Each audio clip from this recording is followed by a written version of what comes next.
Welcome and hello. I see that some people are starting to sign on. So as you come on, please feel free to put your name and your location in the chat box, and we'll get started in just a minute.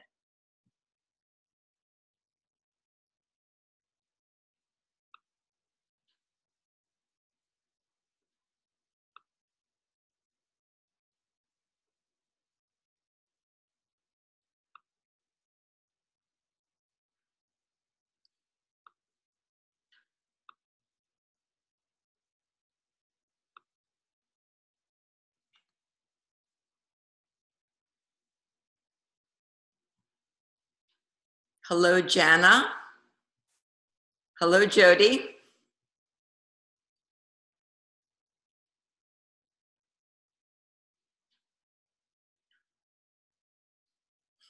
Hello, Ian.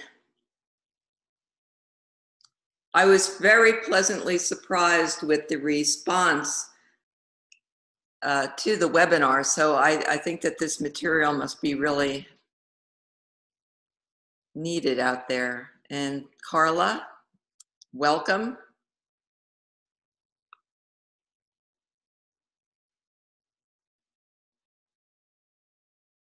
Denmark, hello, welcome. Erhard. Joanne from California. Irene, New Jersey.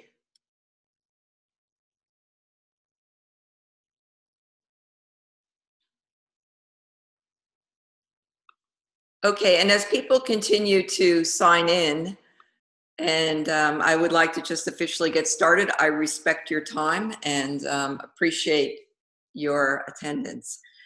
And so, as many of you probably know, we're just coming off of a major lunar event yesterday, the blue moon, the red moon, and the eclipse. So let's just allow that energy to really serve us as the portal is open to experience a deepening connection of the heart.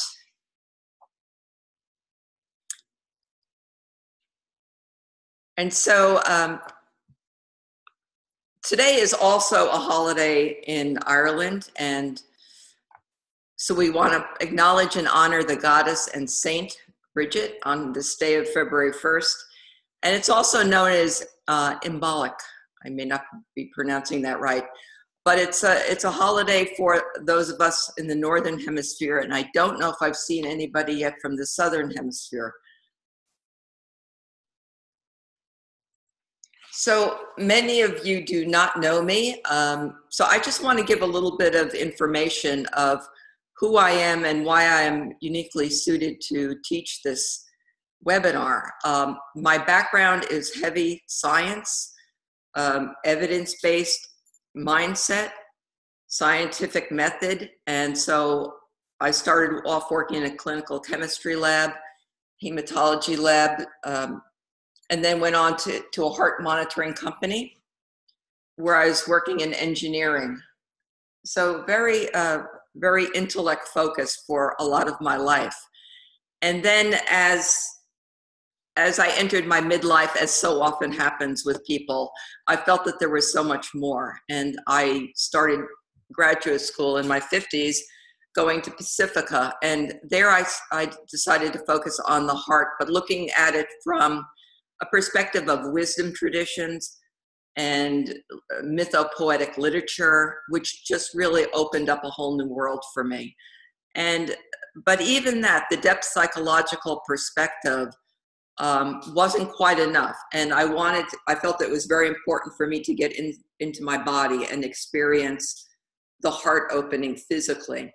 And that's when I actually became a Kundalini yoga instructor and have been teaching continuously for about 9 years now. Also, I'm a licensed heart math provider. Okay, now what I am not a medical doctor. And if you have any concerns about your heart or health issues, the first stop is your medical professional. But once you're cleared, as so many people are, and they're still having issues, that's where we'll pick up from there. Okay, so the format of this webinar today is going to be, I'm going to present content to you. And at the end, there'll be question and answers. During the webinar, there'll also be a couple of meditations that we'll do. In fact, we'll start right now. The first technique that we'll learn is what heart math teaches as the very basic level. And I don't know how many of you have heard of heart math, but it's not really relevant. So let's begin by just placing your feet flat onto the floor and allowing the eyes to close. And just feel your awareness now drop from your head and into your heart center. So that's referred to as heart focus. And now imagine you're breathing from your heart so that your heart is expanding and contracting as if it's breathing on its own. And let's continue heart focus, heart breathing for just a few more moments.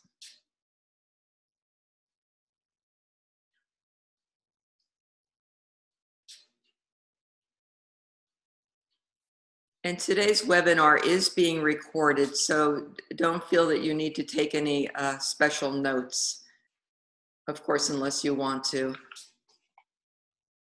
And as you're continuing your heart focus and heart breathing, connecting with your heart now, allow an intention for today's class to rise up for you. Just something perhaps unexpected that you wanted to achieve today.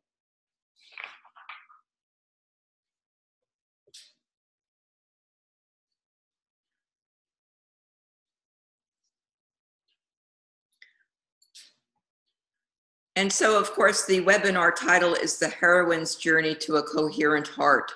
And thank you, men, for joining, because as I tried to communicate in the introductory material, the journey is a feminine process.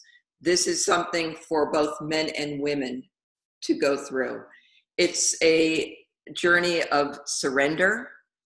It's not a journey of powering over. And it requires courage. The follow-on events, the follow-on work, if you visited my website, you've seen also the mythic heart and the cosmic heart. So the coherent heart really is the foundational piece. We're talking mostly about the body, but I can't help but not introduce myth into it and some cosmology as well. Further on, then the second phase, the mythic heart, will be bringing in depth psychology, the archetypal realm of the heart, and the cosmic heart will be then really expanding out into topics such as the divine feminine and what is her effect on the earth and in this time of transition. And so I will just start with a quote by Carl Jung, because this was my process. I was in my head for so many years, and I feel like I'm fortunate that I was able to recognize that and break out and start to touch my own heart. So there is an extraordinary distance from the head to the heart, a distance of 10, 20, 30 years, or a whole lifetime. For you can know something in the head for 40 years, and it may never have touched your heart. So that is very true. Okay, so what's my goal for you? What's my intention for you today?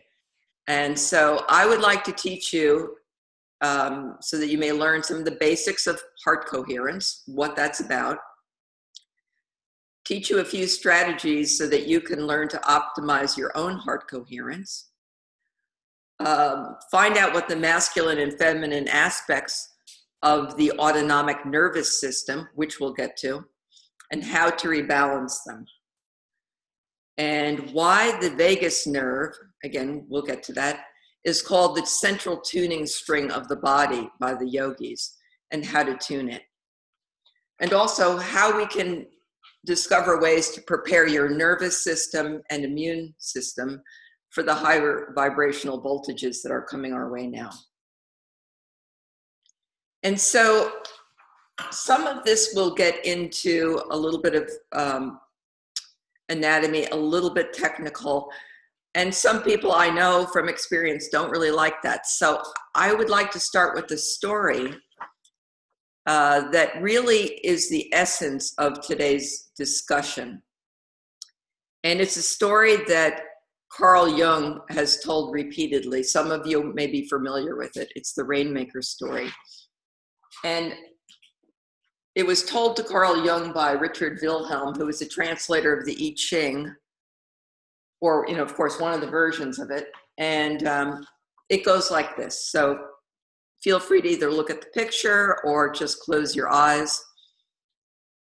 There was a great drought where Richard Wilhelm lived in a small village in China. For months, there had not been a drop of rain, and the situation became catastrophic. The Catholics made processions, the Protestants made prayers, and the Chinese burned joss sticks and shot off guns to frighten away the demons of the drought, but with no result. Finally, the Chinese said, "We will fetch the Rainmaker." And from another province, a dried up old man appeared. The only thing he asked for was a little quiet house somewhere. And there he locked himself away for 3 days. On the 4th day, clouds gathered, and there was a great snowstorm at the time of year when snow was not expected.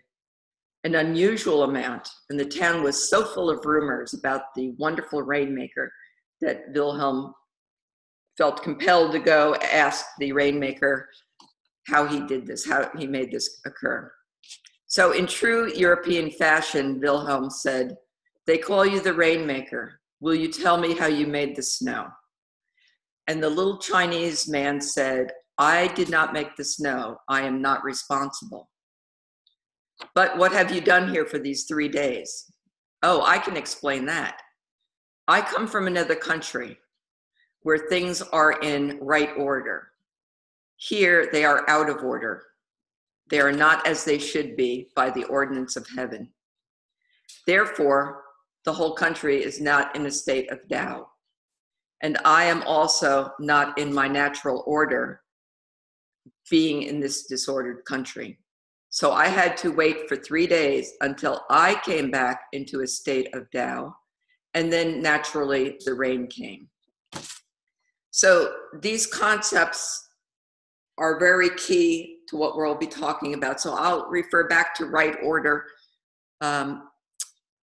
so that we can pull that wisdom back in. Okay, another, what I think is a fantastic definition of heart coherence is a statement that Joseph Campbell has made. "The goal in life is to make your heartbeat match the beat of the universe, to match your nature with nature." So this is a big statement, the goal in life. So not just something that to do once in a while, but a major goal in your life, according to Joseph Campbell, needs to be to make your heartbeat match the beat of the universe, so that your nature is one with nature with a capital N. Of course, that means in the grand scheme of nature. So I see this as a surrender to make our heartbeat match the beat of the universe. We surrender, we acquiesce at some level. And so I would like to first, okay, we'll do our first polling question. And I just want to get an idea how many people have heard of the term heart coherence that was originally coined by HeartMath. So if you'll just take a moment, and I'm going to be honest with you, this is the first time I'm using this software. So if something goes, we'll launch poll. Okay, help to read. Okay, there we go. And this way we can just get an idea of.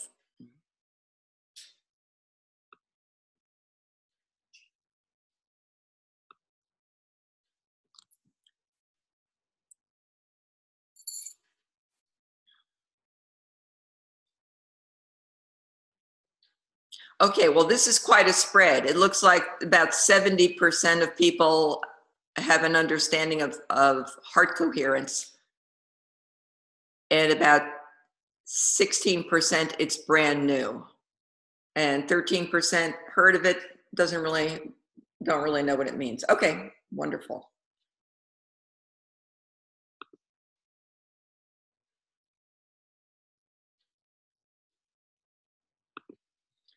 Okay, so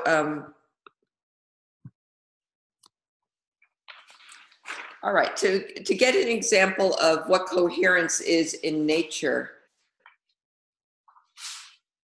we'll look at a phenomenon, and this was written, I'm going to read a couple sentences from the log from the Sea of Cortez that was written by John Steinbeck. So this was in the 40s, and the term coherence probably, I doubt, was around, but he describes, this is a school of fish, and of course they were in the Sea of Cortez, him and Ed Ricketts, who was a biologist, and they came across this phenomenon of the fish. And he wrote, the schools swam, marshaled, and patrolled. They turned as a unit and dived as a unit. In their millions, they followed a pattern, minute as to the direction and depth and speed. There must be some fallacy in our thinking of these fish as being individuals. Their functions in the school are in some yet unknown way as controlled as though the school was one unit. So later on he said there seems to be a school intelligence. And so that's a very important concept, that behind this movement, there's an intelligence in coherence. Another example, maybe you've seen a flock of birds when they begin to just fly as one unit. And it's really just a almost mystical thing to watch. And so, again, there's an intelligence behind this force. And I would go so far as to say there's a consciousness behind this force. Okay, so now let's shift over to what coherence is from the heart. And to understand heart coherence, we need to talk about magnetic fields. And so the heart is, for every human, generates an electromagnetic field that's measured at least 8 feet out from us. And this is according to heart math. And so it's a donut-shaped field, and it's the strongest magnetic field that the body generates, larger than the brain or any other oscillating part of the body. Okay, and additionally, so everybody has their own magnetic field, and what happens is these magnetic fields actually interact. The yogis, throughout the ages, millennium, they would actually teach yoga from master to student, and then down the line, the information is encoded in their electromagnetic field, and it could be taught without speaking. In fact, that's why it's actually better in many ways to attend a live yoga class. And I'm not talking about yoga classes that are more like gym style. Not that there's anything wrong with exercising your body, but the term yoga originally meant to yoke the finite part of our being with the infinite. So, okay, so we're in a magnetic field, our heart's generating this beautiful field, and we are on Earth, at least for the time being. So we are then magnetic fields within magnetic fields. And of course, then the sun generates an even larger magnetic field.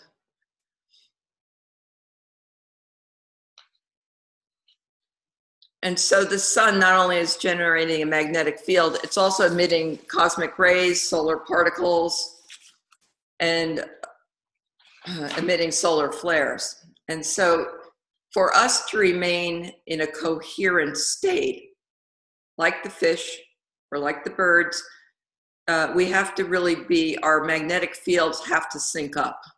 Well, what does that mean? Okay, so, and I don't expect you to read the small print. I really printed this for the headline.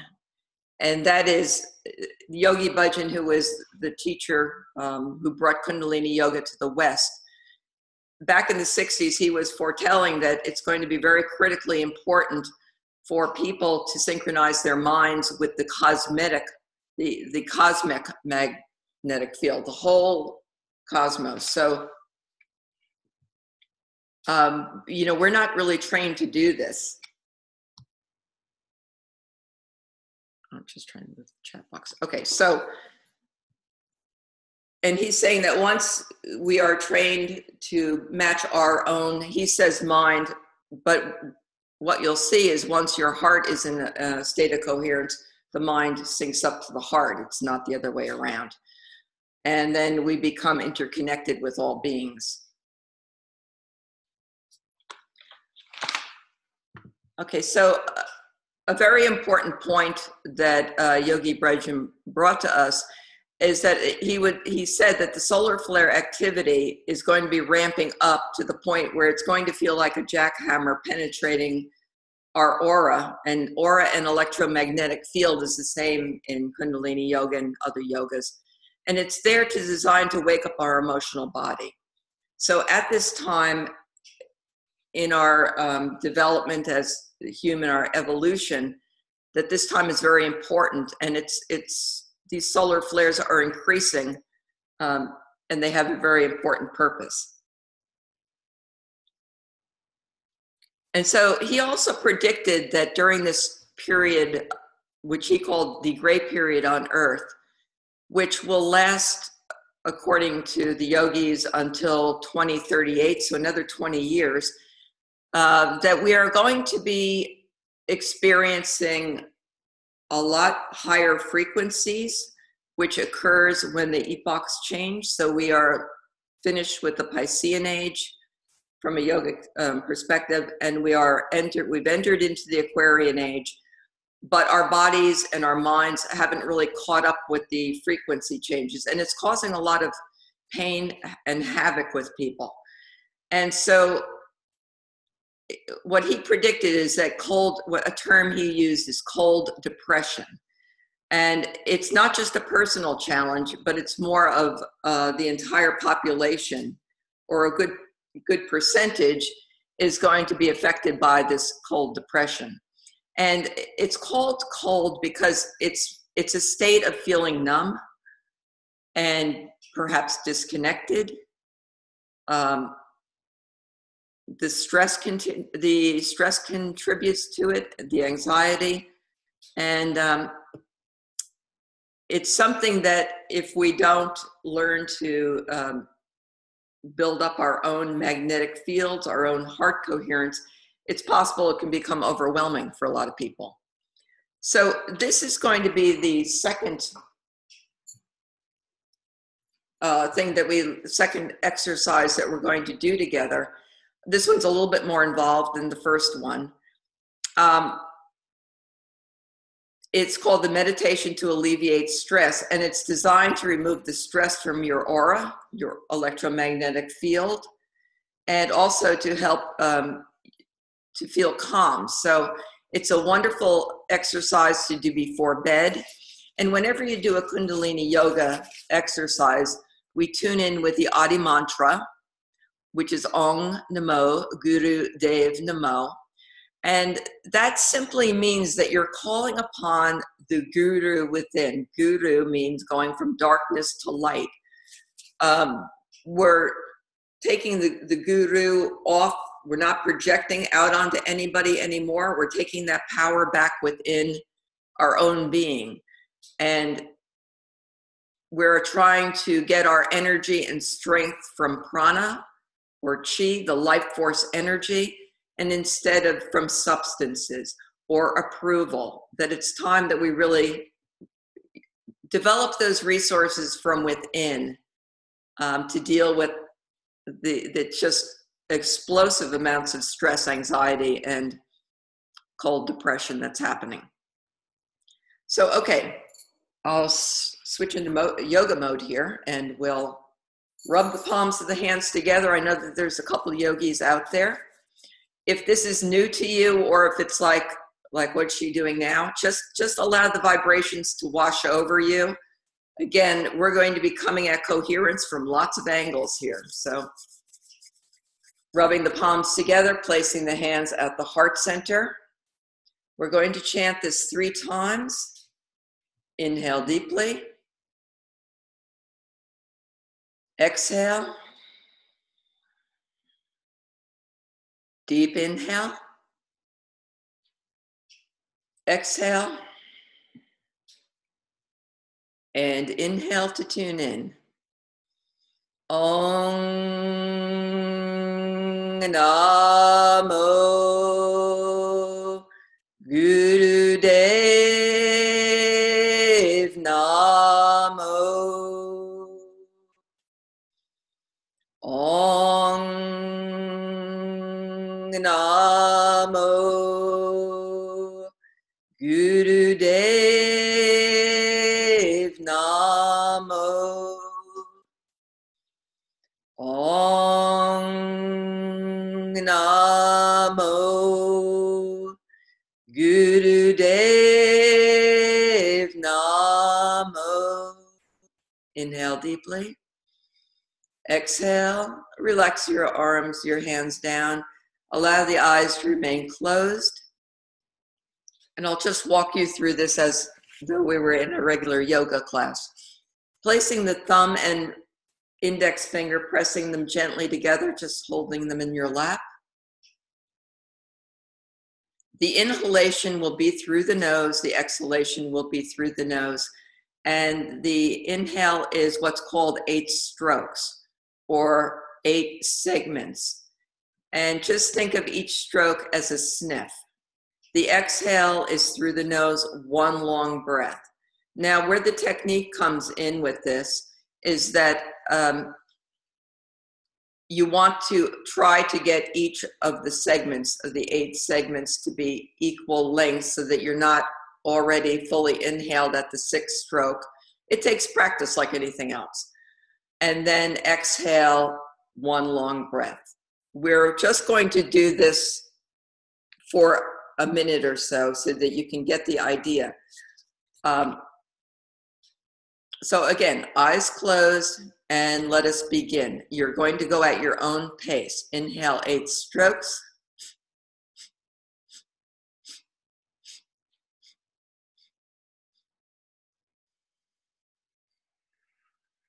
And releasing in 1, and continue going at your own pace.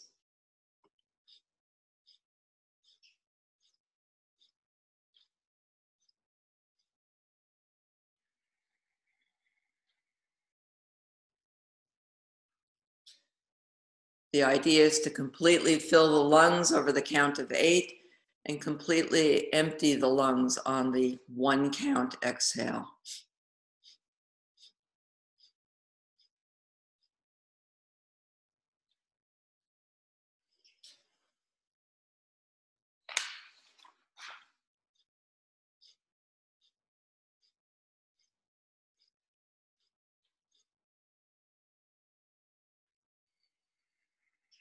Beautiful, very nice.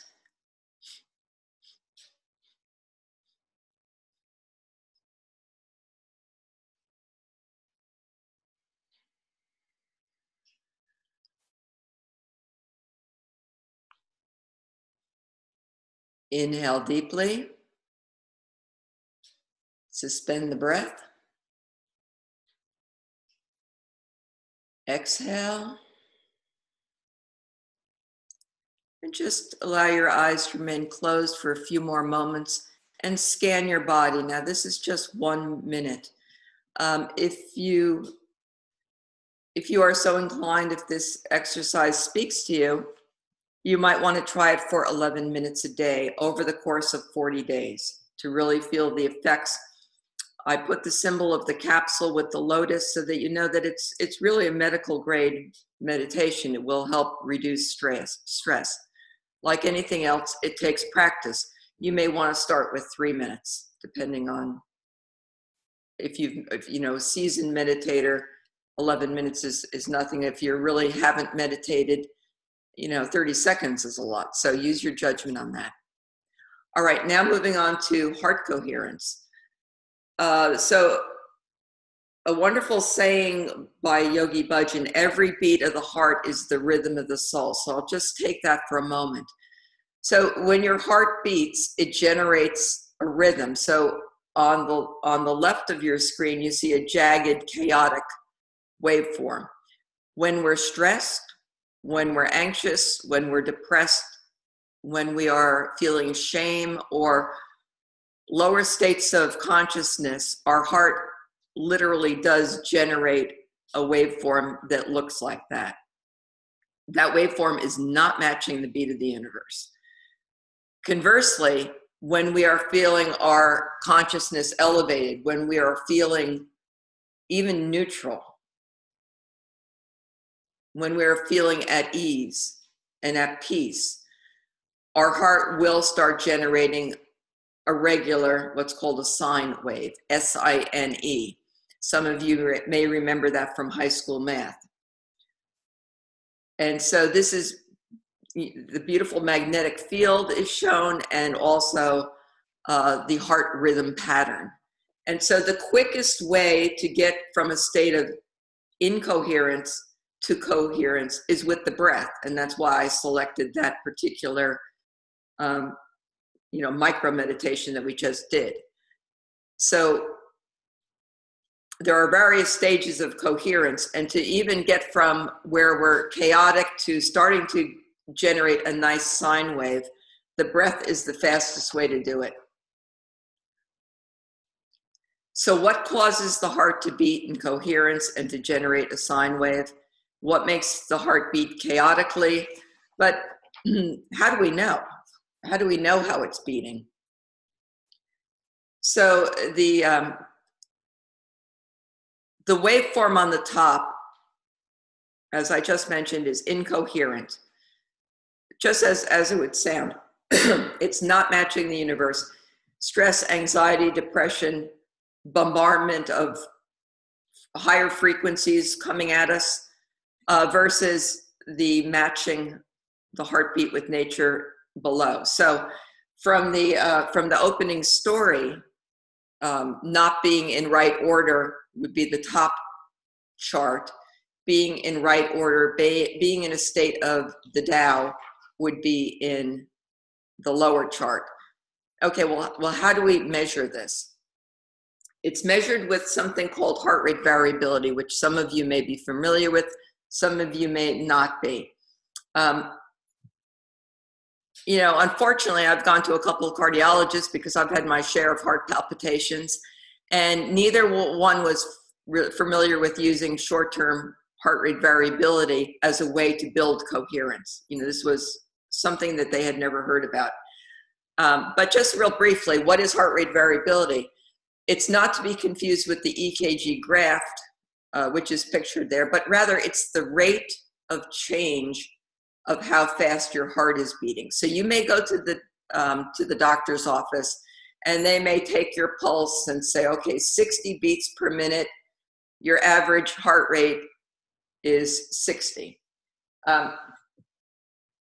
There's a great article by Roland McCratty of Heart Math, and it's entitled, and I could have this on the reference list, but it's entitled, "A Healthy Heart is Not a Metronome." So in other words, as you inhale, the heart accelerates its heart rate gradually, not dramatically, and on the exhale, it decreases. So here's our beautiful sine wave. This would be a state of perfect coherence. This is actually not generated by myself. This is just, so anyway, you get the point. As we go up to the crest, we're inhaling, and the heart rate is gradually rising. And at the top, we change, we exhale, and our heartbeat generally, it just gradually slows. That's a healthy heart. So, okay, Anne, here's what I found. So just take a Just take a look at the symbol of the Tai Chi symbol that I've been using the references of the Tao.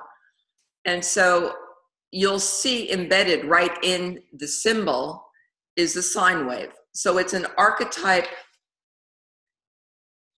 that's very primal. So if you just follow the rise of where the white meets the dark, you'll see just inherent in the symbol of the balance of the masculine and the feminine. For those of you who don't know, the white is the masculine yang force, and the dark is the feminine yin force, and each has the seed of the other.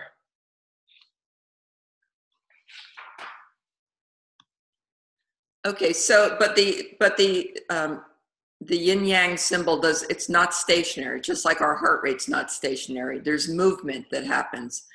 And so James Hillman, who's a famous step psychologist, now passed on, one of his favorite thing he would like to quote was from Plotinus, who is a Greek philosopher.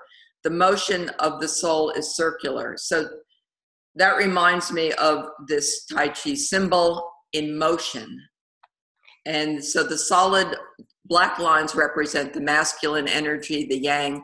The broken lines are the yin. And so together, if it's a dynamic balance and flows.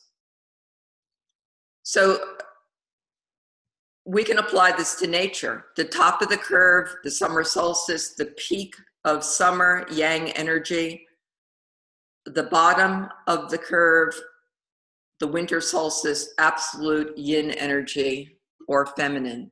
And so, if you look at this as also the sign of heart coherence, it's going to be a nice dynamic flow versus that jagged line we looked at. And just to be reflective of where we are, the embolic we're at the halfway point between the winter solstice and the equinox. And so just to be aware, matching ourselves with nature. So whether it's a heartbeat or tidal wave pattern in the sea, this is just a primal archetypal symbol. In an interview with Dr. Roland McCratty of HeartMath, Mei-Wan Ho made this statement in an interview, and she is the author of a fabulous book. If you're perhaps more science oriented and you really want to get into some deeper meanings of coherence, The Rainbow of the Worm, the Physics of Organisms. So she's the geneticist and a scientist with many, many talents. And so she's saying quantum coherence and Taoism are one because coherent action is effortless action. So if we think about this with the heart, if our heart is in a state of coherence and it's more effortless action, as an organism, we're not losing energy by dealing with this chaotic rhythm that's happening when we're under stress. And most of us are familiar that stress underlies most medical problems, and stress, anxiety, depression, they're somewhat related, right?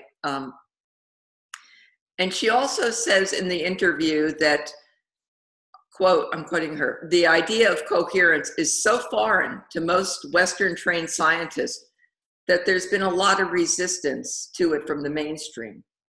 And, fortunately, HeartMath is a fantastic company, and they are bringing the awareness of the importance to heart coherence to the general public, not just heart coherence in the individual, but also social and global. Okay, so now let's apply the moving sine wave to a real heart rhythm pattern. So this is an image of my own heart rate variability taken with the iPhone app. So HeartMath makes an iPhone app, and there's a sensor. You simply plug it onto your ear, and it's going to count the heartbeats and it's going to, put it in an algorithm calculating the rate of change, how fast is it rising nice and gradually, or is it just chaotic? So in this case, it's not a perfect sine wave, but let's see. The coherence levels go up to 16. I've not hit 16. This is 6.6. So this is still considered a relatively high level of heart coherence. Even at this level, we're getting a pretty nice looking sine wave. And so again, this is not to be confused with an EKG tracing. This is a graph of the rate of change. So this becomes a heart that's now starting to match the beat of the universe.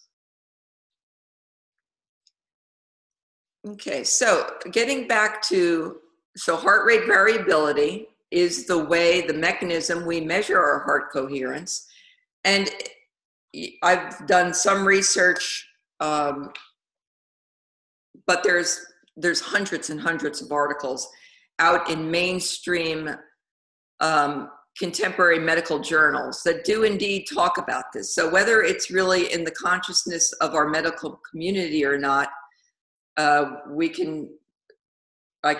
giving you just a few references here. So a number of observational studies have shown that low heart rate variability is an independent predictor of sudden cardiac death.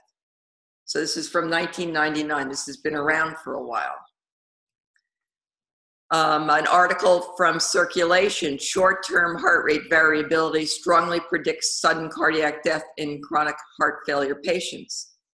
So short-term heart rate variability would be like either there's a desktop model or there's a phone app, as compared to long-term where a doctor might hook up a Holter recorder to you and have you wear it for 24 hours. That's what they're referring to. This is short-term versus the 24-hour.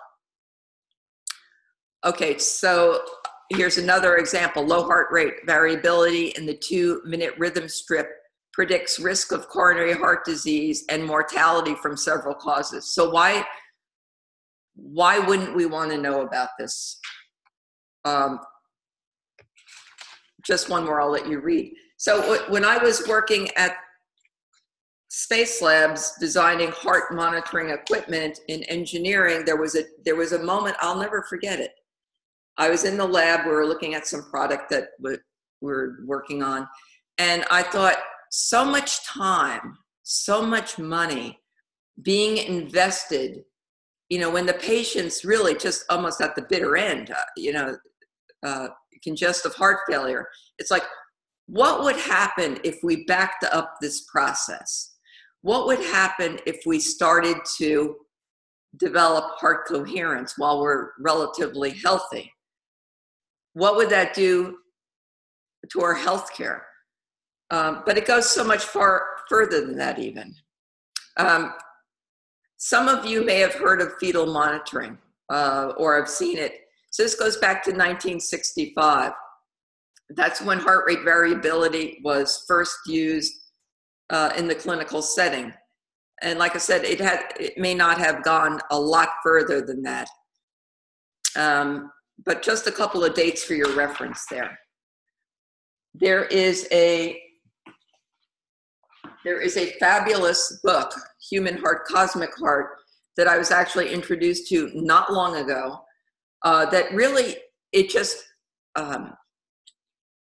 by a doctor it's called A Doctor's Quest to Understand, Treat, and Prevent Cardiovascular Disease, Dr. Thomas Cowan.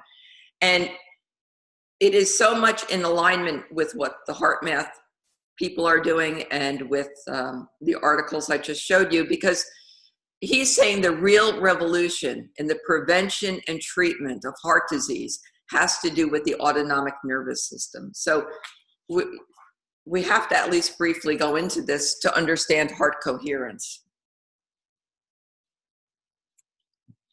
Okay, so the autonomic nervous system, if you think about automatic, it happens automatically, unconsciously. We don't have to think about our breath unless we're doing yoga, of course, or our heart rate, or our digestive functions. So the sympathetic is the masculine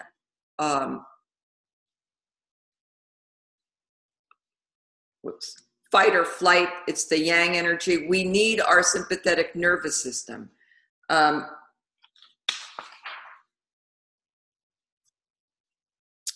We also have the parasympathetic. That was the branch that was on the right. This is the more feminine, the rest and digest, the feminine yin energy. So when these two get out of balance, we lose our heart coherence.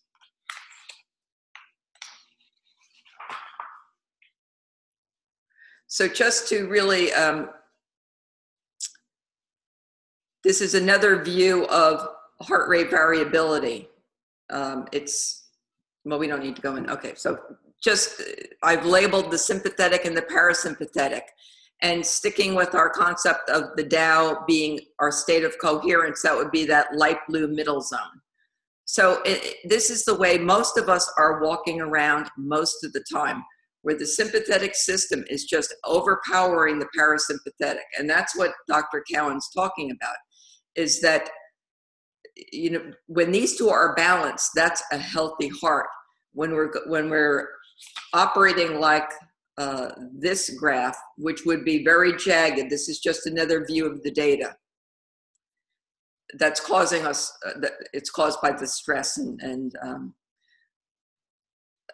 it doesn't have to obviously be a tiger. It could be your boss, it could be a deadline, it could be traffic, you know, whatever, just the overload of information we're receiving. So what regulates this then? So a very important nerve in the body, the vagus nerve. Vagus means to wander. You can see it goes to all of the major internal organs. For our purposes, we're talking about the heart. So the vagus nerve and the parasympathetic go hand in hand. The vagus nerve actually innervates the heart and slows it down. So the parasympathetic is slowing, it's calming.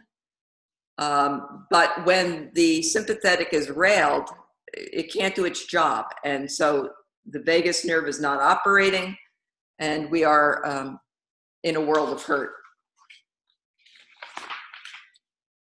There is actually a device that was approved by the FDA under where you see the Western technology. It's called a vagus nerve stimulator. It's implanted, and it actually jolts the vagus nerve. And it can only work on the left vagus nerve, not the one that goes directly to the heart. And so this was originally designed for epilepsy. And what they found was that, oh, by the way, the incidence of depression, it was a byproduct that depression seemed to get better. So when you go to the cardiologist, as many people that I've been in discussion with, you've got perhaps heart palpitations, you've got racing heart. This is all under the guidance of the vagus nerve. And assuming that medically they say, well, there's nothing wrong with you, you're just stressed. Well, the yogis would say, go home and practice stimulating your vagus nerve. And so the left picture is a picture of myself doing left nostril breathing. And so feel free to try some left nostril breathing as we're sitting here. And you simply block off your right nostril and begin breathing, inhaling and exhaling through the left nostril only. This is an excellent technique if you find yourself amping up and you need to just engage that parasympathetic nervous system, stimulate the vagus nerve. It can be done while driving, obviously not closing your eyes, but it can be done anywhere, anytime. So just to, again, because I have the evidence-based background, I want to know. This is a graph I took of myself doing left nostril breathing, and you can see the bulk of the activity is in the area where the Tao symbol is. So And there are other ways, not everybody likes graphs. I know that, I've been told that. So there's color coding. So when you're in the green, that means you're good to go, you're coherent. But I think for the purposes of understanding the sympathetic and parasympathetic, it's hard to get around looking at some graphs. Okay, so what reduces the heart coherence? I think we've been over this quite a bit. Medical issues, again, that's beyond the scope of this discussion. Environmental stress, the earth is stressed, the intensifying frequencies and solar flares, and it's a natural condition of age. But the more we practice, the beauty of heart coherence and heart coherence training is that it's cumulative. And that's why it builds resilience, because you raise your baseline with practice. And so stresses aren't quite so stressful. You can roll with them a little bit better. So coherence training, these will strengthen our nervous system, which in turn strengthens the hormonal system. The two go hand in hand. When you're stressed, you're going to be releasing stress hormones, cortisol and adrenaline. And so conversely, when we're balanced, that's not going to be happening. Certainly other ways to improve your coherence. Maybe you like to take a walk in nature. Maybe you like to lay on Mother Earth and just feel her grounding. Maybe you like to play music.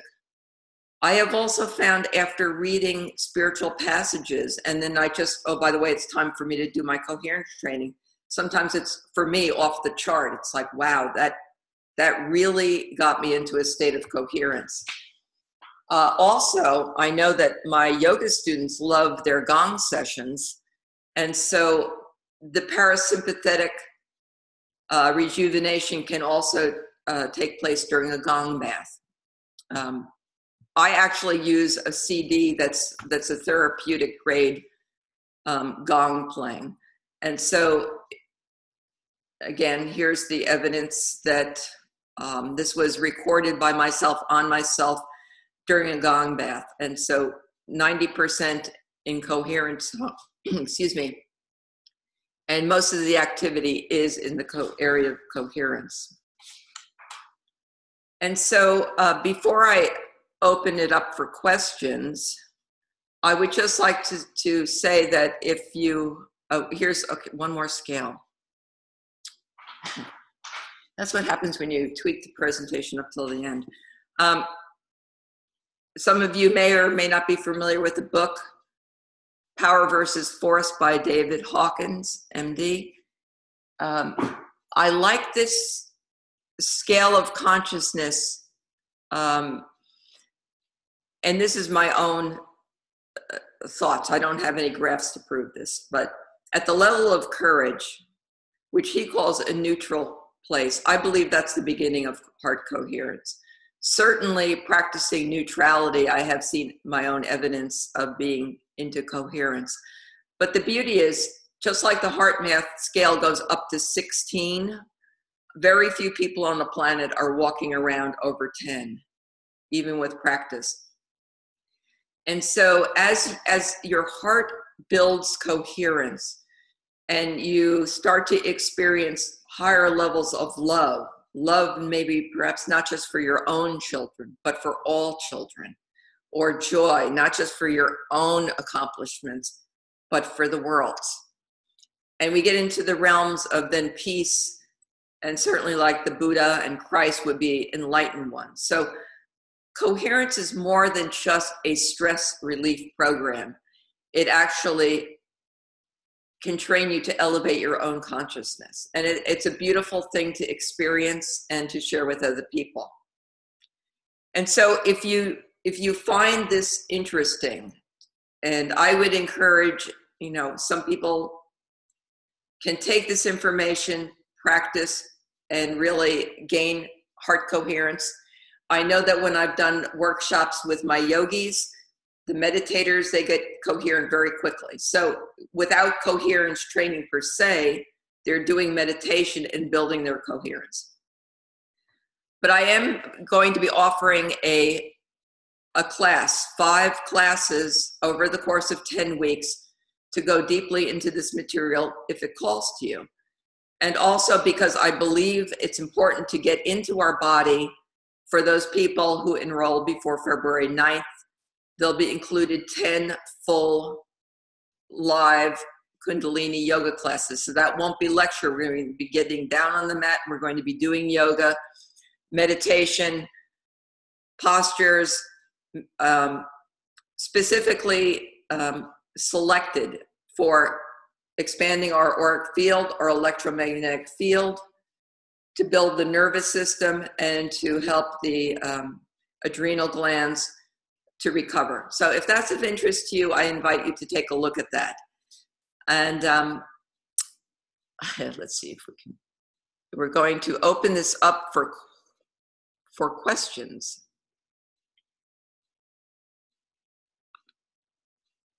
Oh, okay, we have one here.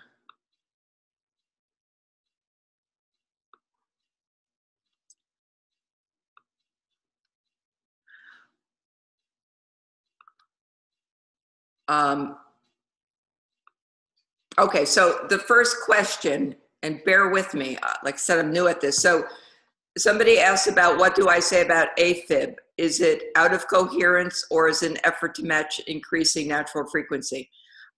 Again, I'm not a physician, but I have read specific articles on AFib and heart coherence. And so you can be in coherence and still have an arrhythmia like this. Because, for example, you know, if somebody's ready to do an athletic event, it's not about the heart rate per se. And I know that AFib is an arrhythmia. It's not necessarily a heart rate anomaly.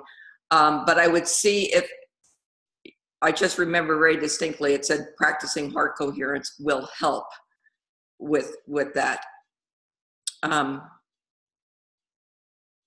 Okay, what is the, let me just back up to the AFib question. I'm going to make a note, and I will, if you want to email me, I will send you that article. Okay, you can send that to Ann at anntaylor.com, Ann with an E. And I'll, I know it's in my file. Okay, so what is the Gong Bath CD? It's called Therapeutic Gong, and you can get it on spiritvoyage.com.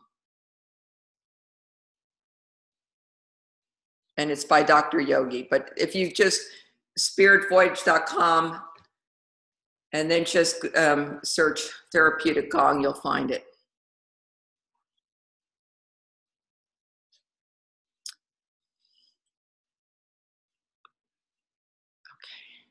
Okay, all right, I'm getting this now. All right, let's see. Promote panelist. Okay, so I'm going to bring you over next, Judy.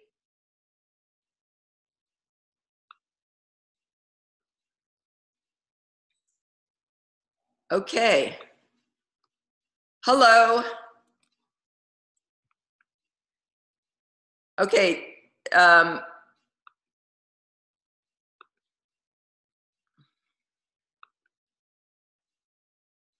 Okay, okay, unmute audio. Okay, there we go. Can you, okay, Judy, I'm not hearing you.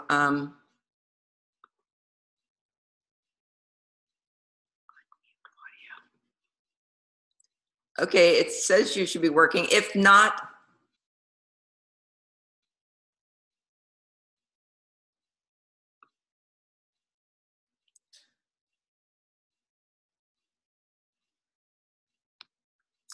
okay, I'm going to come back to you, Judy. Let's see if, I'm going to go to Morgana because I'm not able to hear you.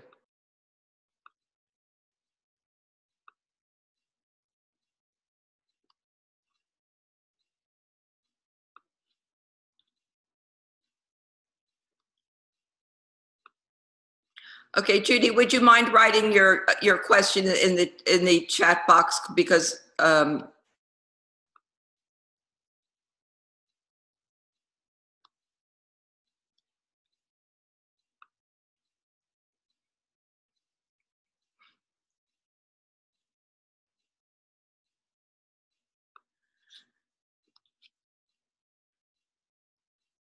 right, just bear with me a second here.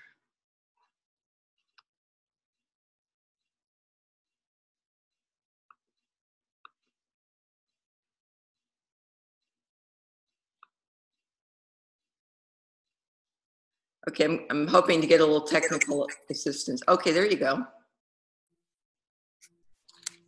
Okay, Judy, can we try that again? I apologize to everybody else for waiting.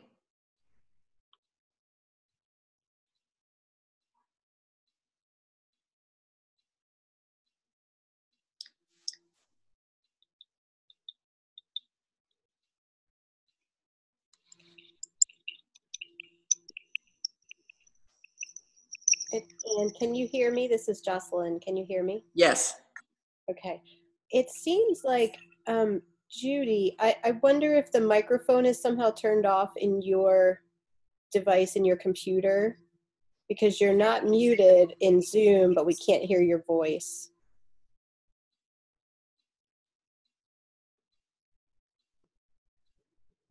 Okay, are you talking to me, Jocelyn? I was talking to Judy. Hopefully Okay, she can thank hear you. me. Thank you. Because she's muted. Now, Judy, you're muted in Zoom. So there you go. Now you're unmuted in Zoom, but maybe your microphone on your device may not be working. Okay, so it's nothing I can control. No, I don't know why. And now Morgana is there as well. It looks like she's muted on Zoom. So Morgana, you should be able to click the mute button. There you go. Let's see if we can hear you. Good. Oh yeah, we can hear you. Can you hear me? Yes, okay, thank you. Hello, Morgana. Hello.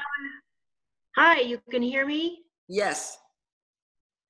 Okay, I had a comment, and this is so exciting to me. I'm somewhat familiar with heart math, but I've been recently reading Lynn McTaggart's book about the power of 8. I don't know if you're Yes, I'm familiar with that. it. I've been to a workshop. But that is also, oh, good. Okay, well, just the coherence of that kind of activity among people, wedded with what you're teaching today, just feels to me revolutionary for especially this time in our world when I'm not surprised we're not all having heart attacks on a daily basis. So I just wanted to make that comment and thank you for bringing this to the attention of all of us. I'm very excited. Well, thank you. And when I do my work with Kundalini, before I start any class, I always ask my students to set an intention, and preferably one that comes up spontaneously from the heart, listening from the heart, not saying, okay, my intention is to, very mechanistic. It's more of a listening, what does she want right now? Or what does he want right now inside? So intention is very powerful. Right. I do have one other question. In signing up for the online sessions you're going to do, the Kundalini yoga classes will be visible on, say, my laptop, and we just do the Kundalini yoga with you. Okay. Yes. So they'll be separate. There'll be the class like this, different, more interaction or whatever, and then there'll be separate, just regular yoga classes where I am downstairs in my studio teaching, and you'd be like this, being able to watch and go along. And it's, the focus will really be on developing our nervous systems for these challenging times. Great. Thank you so much. Thank you. Thank you. And let's see if, okay, are there any other questions? Okay, I'm not seeing any others. Whoops, here, I'm sorry. Let's look down here further. Morgana. And Carol. Hi, Carol. Okay, is it possible to receive a copy of the text and graphics from this presentation? I have not designed it that way, so I will get back to you on that. because so much of it was my own personal notes. And we have one more question from Barb. What about our creative companions? Do they have natural heart coherence? Well, certainly. And I have found, and certainly a lot of people, I'm going to bring you live.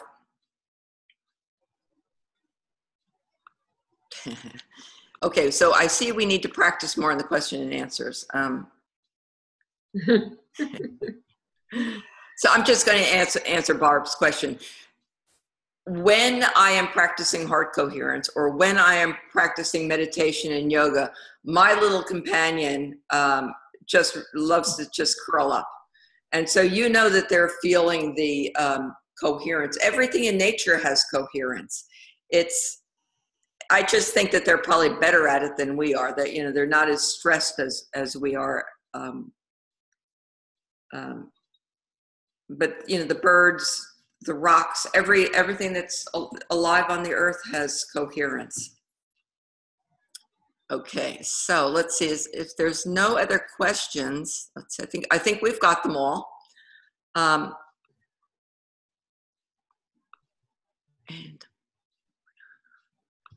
I'm sorry I'm leaving you up there like this, Morgana. Oh, but can I talk? Oh, please do. Well, just to ask again, you have recorded this, so if I want a friend to listen to it later today, she Absolutely. can do it. Well, I don't know if I'm going to get it today, but everyone who registered will get a copy of the recorded webinar. Yes, I want to share it around. Oh, great. Get more people to take your class. Thank you so much. Okay, well, there's no more questions. I'm going to end the webinar, and thank you all so much for attending. And this is the yoga studio, by the way, so you'll be on Camino Island, at least virtually.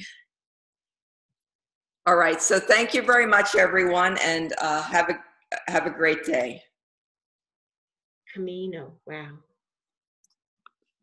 Camino Island? Camino Island. Is that off Seattle? Yes, it is. Yes, I was on Whidbey. Wonderful. Yeah, okay. Right. It's right across the way. Thank you. Okay, thank you. Bye. Bye. Whew.